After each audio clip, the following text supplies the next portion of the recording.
नमस्कार, मैं हूं प्रभाकर मिश्रा। कोर्ट कचहरी और कानून से जुड़ी बातें बताता हूं। आज नीट के मामले में सुप्रीम कोर्ट में सुनवाई हुई।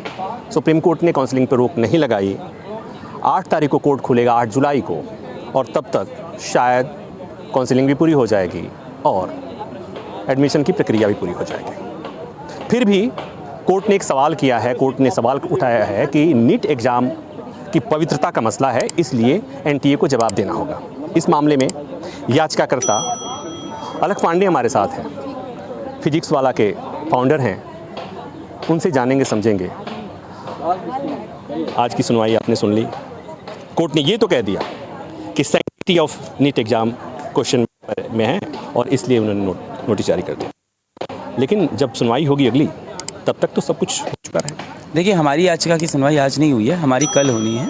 मोस्ट प्रॉब्ली हमारा कल होगा सुनवाई। तो आज हमने मेंशनिंग के लिए ट्राई किया है, तो रजिस्ट्री में हम लोग गए थे, तो कल हमारी लिस्टिंग होगी। ये जो मामला लिस्ट हुआ है, ये नीट एग्ज़ाम के रिज़ल्ट के पहले का मामला है, 1 जून का मामला है।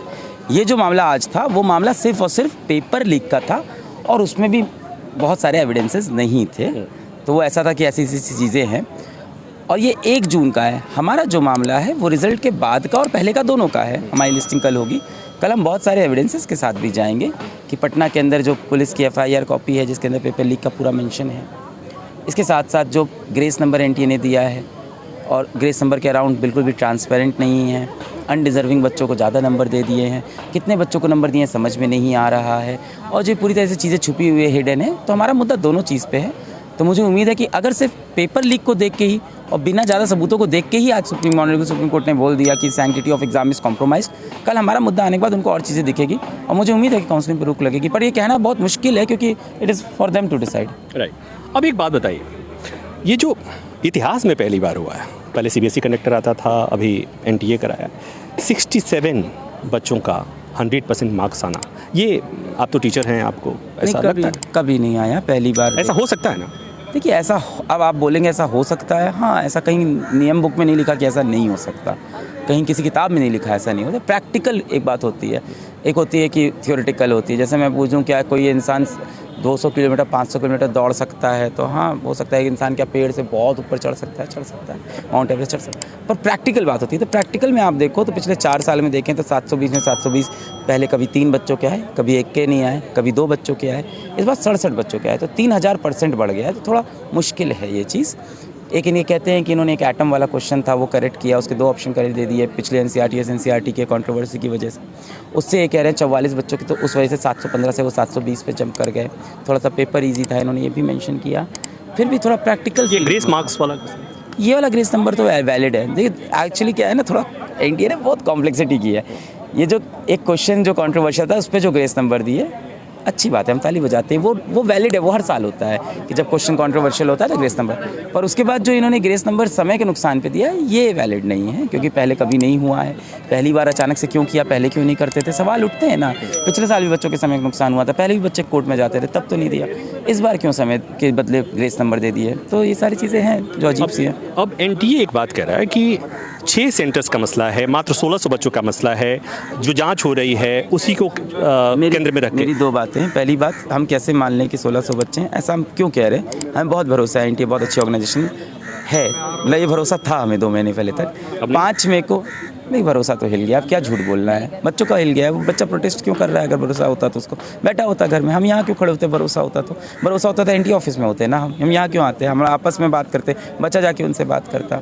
खैर, हम तो वही नहीं है, जिस अफेक्टेड पार्टी नहीं है कि हमें कुछ फ़र्क पड़े, बच्चों का है। नहीं, आप अफेक्टेड पार्टी तो हैं। आप बच्चे आपके पास आएंगे, डिप्रेस होंगे तो आपको बताना पड़ेगा, समझाना पड़ेगा कि बेटा अगली बार ऐसा नहीं हो। ऑन पेपर तो नहीं लिख सकते ना, उनको लगता है हमारा क्या नुकसान। अगर हमारा नुकसान नहीं, हम यहाँ क्यों खड़े होते, मस्त बैठे होते घर में? मेरा यही सवाल है कि बच्चा जिसको आप पढ़ाते हैं, वो बच्चा जब परेशान होगा तो आप ही के पास आएगा, माँ बाप के पास नहीं आएगा। इसलिए माँ बाप तो आपके पास भेज देता है। तो आपका तो एक सिलेबस में मुझे लगता है एक चैप्टर बढ़ गया।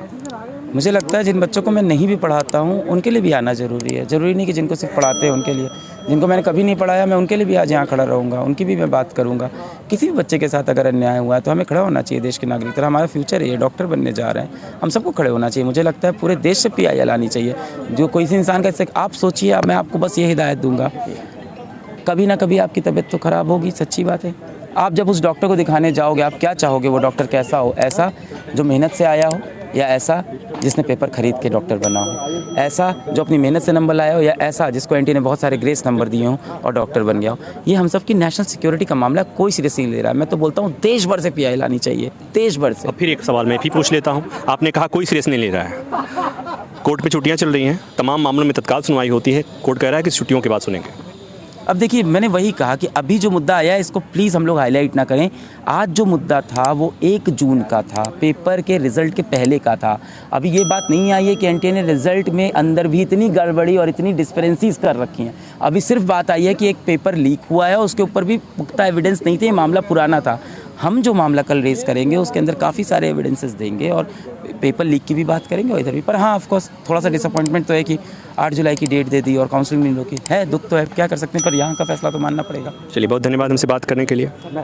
8 जुलाई को सुनवाई होगी, तब तक काउंसलिंग भी पूरी हो जाएगी, एडमिशन की प्रक्रिया भी पूरी हो जाएगी और तब एनटीए की तरफ से और सरकार की तरफ से कहा जाएगा, सुप्रीम कोर्ट के सामने कहा जाएगा, ऐसा मैं अनुमान लगा सकता हूँ कि माय लॉर्ड 24 लाख बच्चों का मामला है, दोबारा एग्ज़ाम कराना बड़ा मुश्किल है, एडमिशन की प्रक्रिया पूरी हो गई है, क्लासेज शुरू हो चुके हैं, आगे से हम ख्याल रखेंगे, ऐसा ही कहा जाएगा। लेकिन देश की सबसे बड़ी अदालत से लोगों को बहुत उम्मीदें होती हैं, अभी भी उम्मीद है और हम उम्मीद करते हैं कि उम्मीद कायम रहेगी।